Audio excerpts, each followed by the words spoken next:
Hey everybody, welcome back to another episode of KigerCraft. I'm KTRS here with RoboGearin.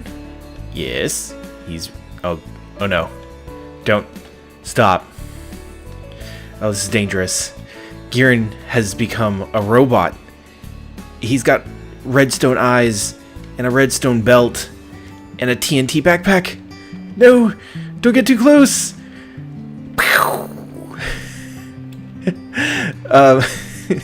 So Gearin was actually following me around like that after he showed me his new skin. And come here, bear. Come here. Let's look at you.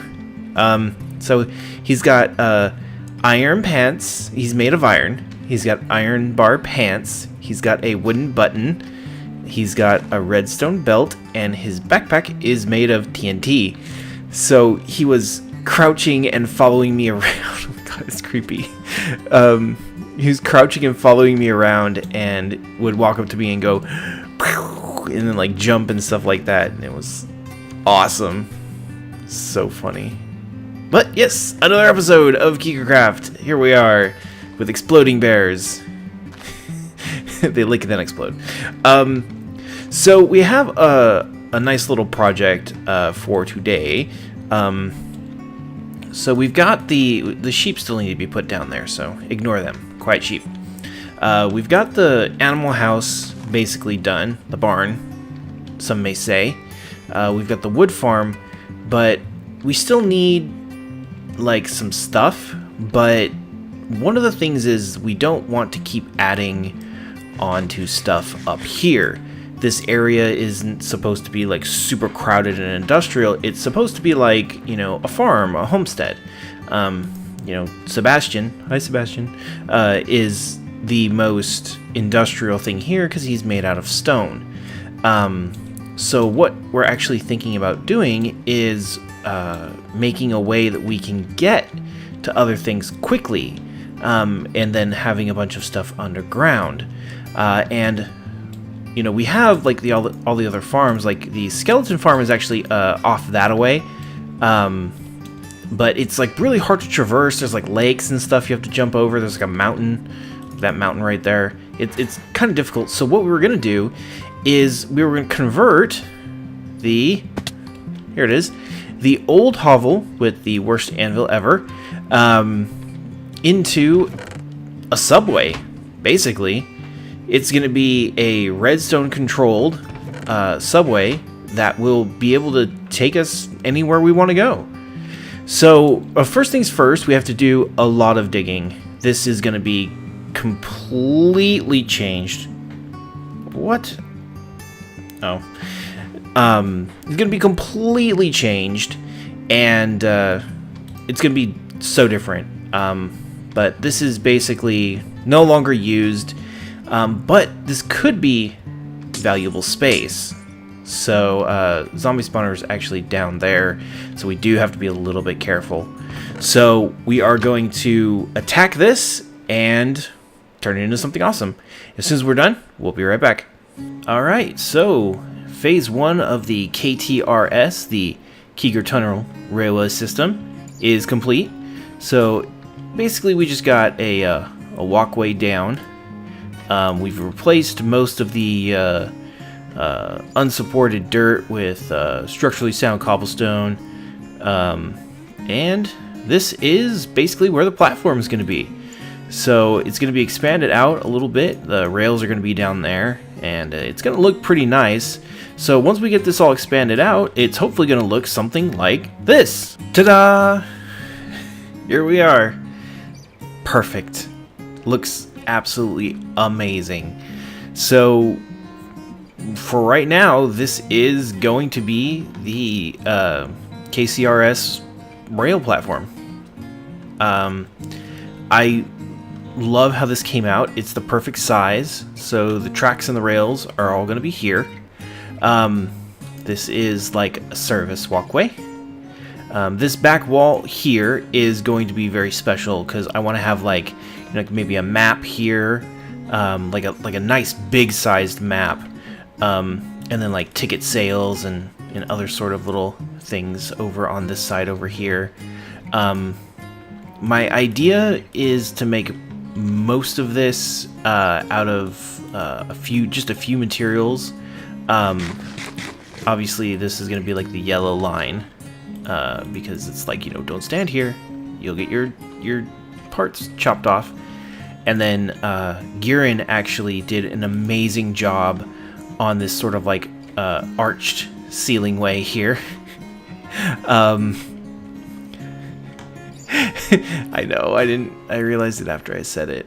So this is eventually going to be the archway, and then there will be pillars and stuff like that, I believe, as well. But yeah, so for the most part, this is the preliminary work for this is mostly done. So what we're going to do is, or what I'm going to do actually, is I'm going to do some swatches for materials. So I'm going to gather up a couple things, and then we're going to put them up and see how they look. Alright, so got some stuff, and I'm just going to lay just a few things down here. We're just going to do like a little strip of it right here.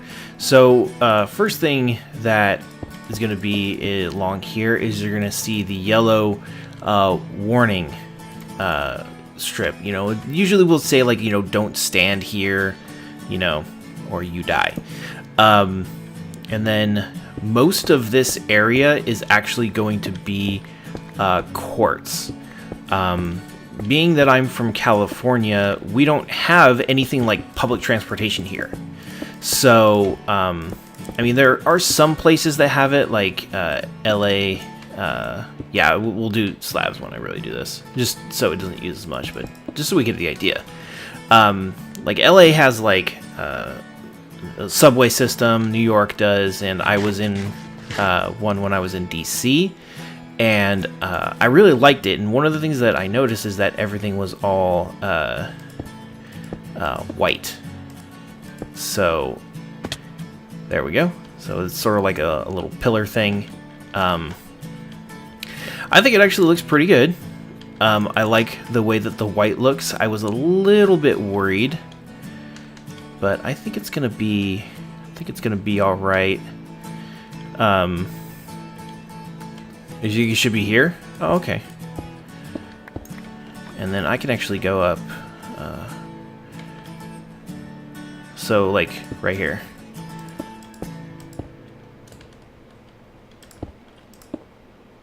There we go. That's all the way up. So that way we can get an accurate representation. Oh, I think that does look good. I think that looks perfect. Go ahead and remove this just for the sake of doing it properly.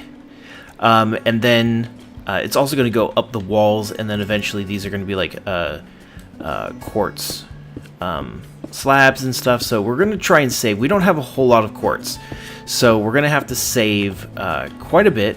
But one of the things that I want is like a ticket booth. This could be something like it, like, a little window, maybe put some like iron bars right there, and then maybe eventually like stick a villager back there or something like that.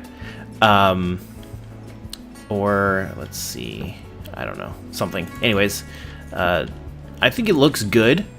I was thinking about using either birch or oak. I'm not entirely sure which one would look better. Go ahead and get my axe so we can tear this down. Because if everything's going to be quartz, we do need to have something else to sort of break up the monotony of having just like one block. I don't like same block, which I tend to do. It's one of the flaws I have with building. I tend to do a lot of same block. Yeah, I like the birch more. It stands out against this. This looks super dark compared to the quartz. So I'm probably gonna make most of the stuff out of the birch, because I think that it just pops way more. It's much better contrast with this, and it gives it more life. It gives it a warmer sort of feel, and it's not gonna look like this is just a swatch, but I like this overall. I think that if we do sort of like this entire area like this, I think it'll look sort of how I remember it.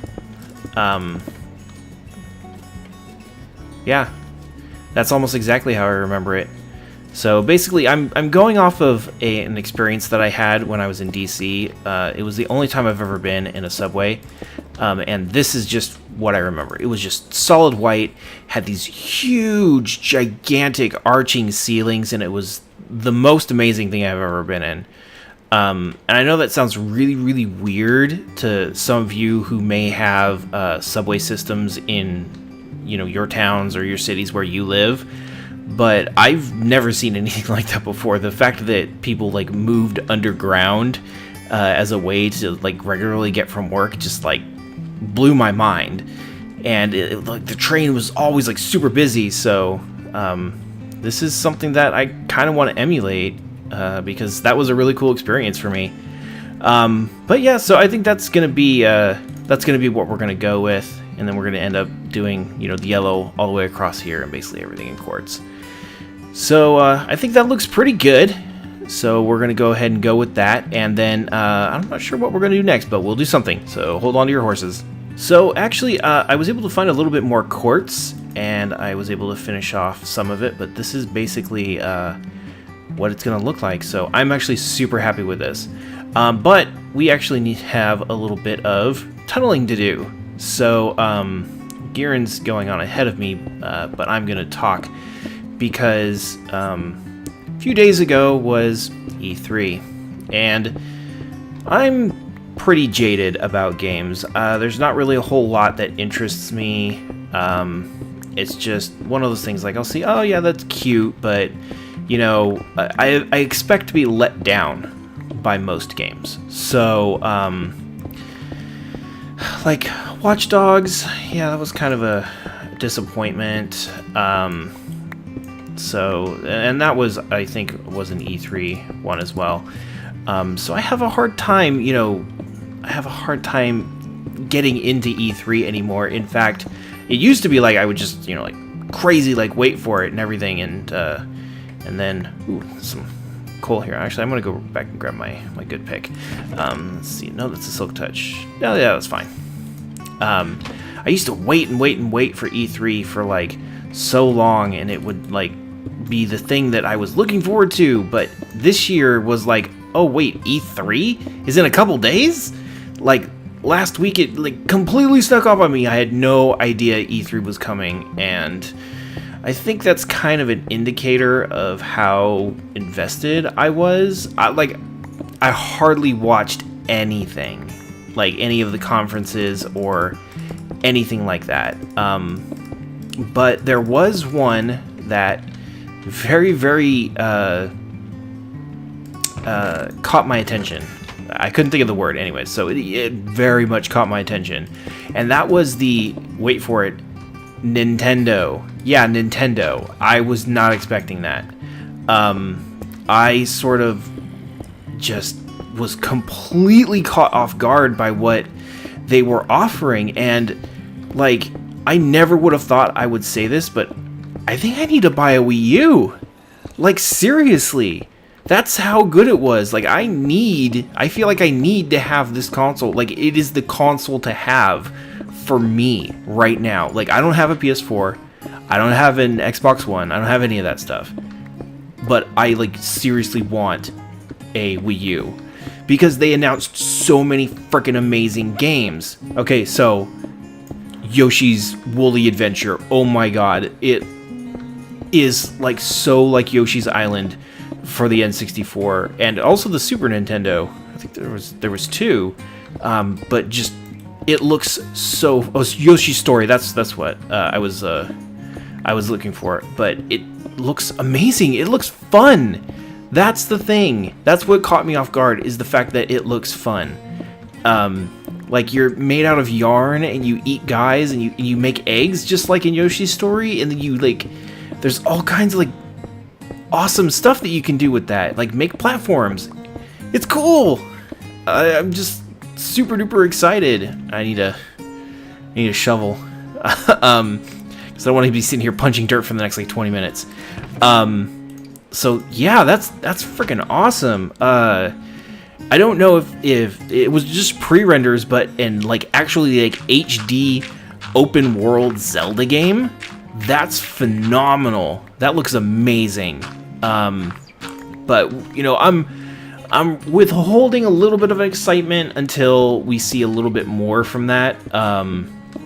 Just because it smells almost too good to be true. So we're gonna wait a little bit on that one before we get too excited. But very cool, very, very cool.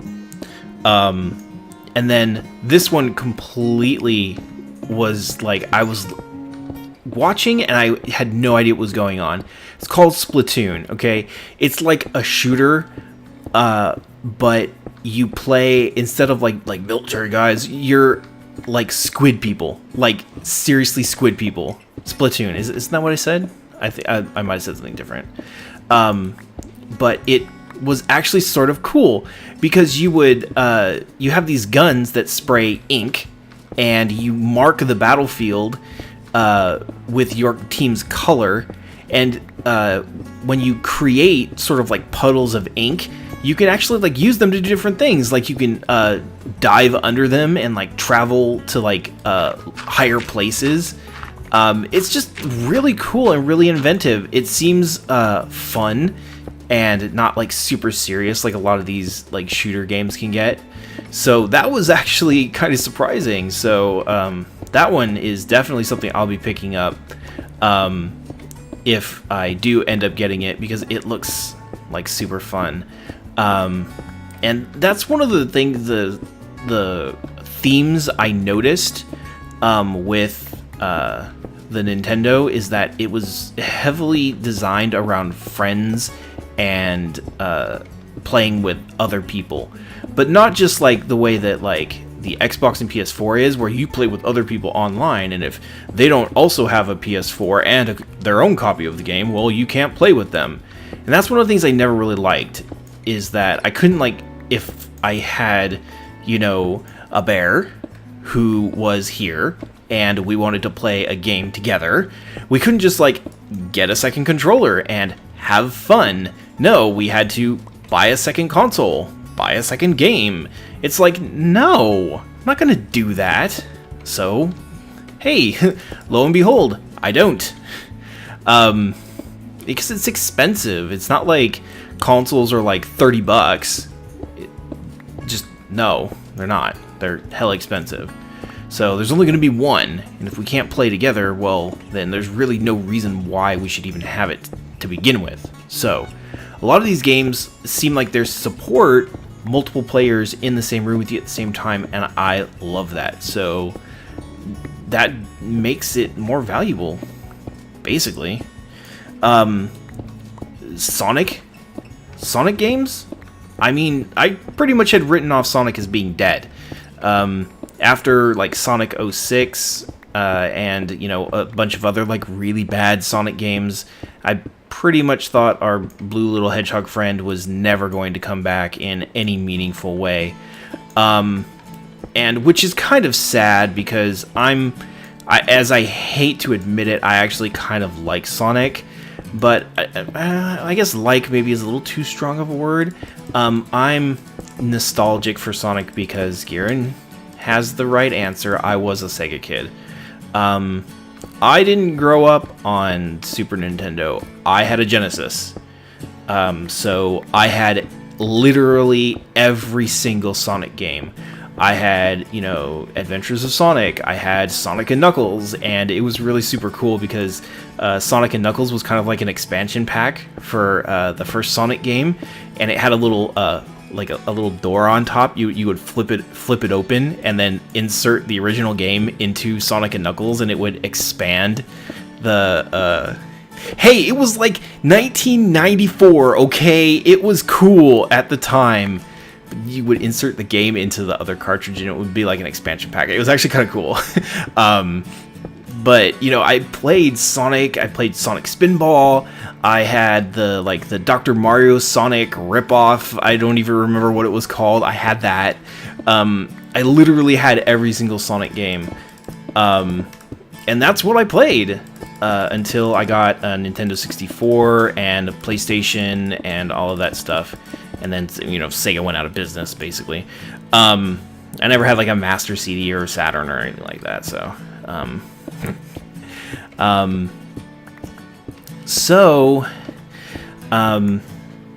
let's see. So the Sonic looks really good. I like it. But I'm pretty much basically saying that, well, I'm only really gonna buy the 3DS version because the Wii U version looks like sort of the Sonic games that I wasn't really into. I like the side-scrolling games, and I was like, ooh, I got a very big wave of nostalgia when I saw the 3DS version. So I think that's what... Oh, no, I need to remove that. I think that's what I'm going to go for. Let's see, let's fill this in. And then, oops, my little notepad went off here. Let's see. Oh my god, Monster Hunter 4. I am so excited. Not because it's another Monster Hunter game, but because it's online. Amazing. It's only ever been online like once, and it was like a Japanese only version or something like that, but you always had to be like nearby. I've never played a Monster Hunter before, and I picked up Monster Hunter 3 Ultimate for the 3DS when I got one for Christmas, and I had so much fun. But one of the things I really wanted is I want to be able to play with people, so like if like Lamdrew or Monsters or somebody has a friggin' 3DS, we can all get Monster Hunter, and we can all go on epic battles. That would be amazing. Just mind-blowing. Awesome. If you haven't ever played Monster Hunter, it is a huge time sink, but it is so much fun, and it is hard. It's hard as hell, but I like that. So that's super exciting. Let's see, what else? Star Fox. Oh my gosh. This is a big one for Bears. Bears basically grew up on Star Fox. So it looked like a very rough draft of the game. So, you know, we'll be holding our breath for that one because, oh my god, we haven't had a good Star Fox game in way too long. Way too long. And no re-releases for the 3DS do not count. Sorry. And let's see. And of course, everybody's favorite, friggin' Mario Party. I mean, ooh, oh, that's the ravine. Good thing we missed that. That would have been a bad thing to cut through. But yeah, Mario Party. I mean, I'm pretty sure it's going to be online. I haven't really looked into it too much, but so excited for that because I love Mario Party. Mario Party is like seriously one of our favorite games. Exactly. Oh, we get so competitive with Mario Party because I most of the time always lose and Bears always win, and I get really, really frustrated. And then also, Princess Peach is a cheater. Let's just put that out there. Princess Peach is a cheater. End of discussion. But yeah, so definitely got some cool stuff coming up, and I don't know if there are like other games, but just what I've basically listed has got me so excited for a Wii U that I will actually, at this point, I feel like I am legally obligated to own one just because of my experience and my all the time that I've spent like on Nintendo systems. So, you know, they're bringing the nostalgia, they're bringing it hard, and I'm falling down the pit. I can't stop myself, and to be honest, I don't want to. So I hope you guys had a good E3. So actually, you know, why don't you guys go ahead and leave us comments about what you guys saw that you liked, and are you excited for these games? Do you want to play them? Would you want to play with us? Maybe, I don't know. We'll have to see. So leave us comments, obviously, like, and you know, if you're not already, do subscribe because you can always get amazing Kiger content all the time, and it's super fun. So it's like super dark in there. So yeah, so remember to do all that stuff, and we'll see you next time. Take care.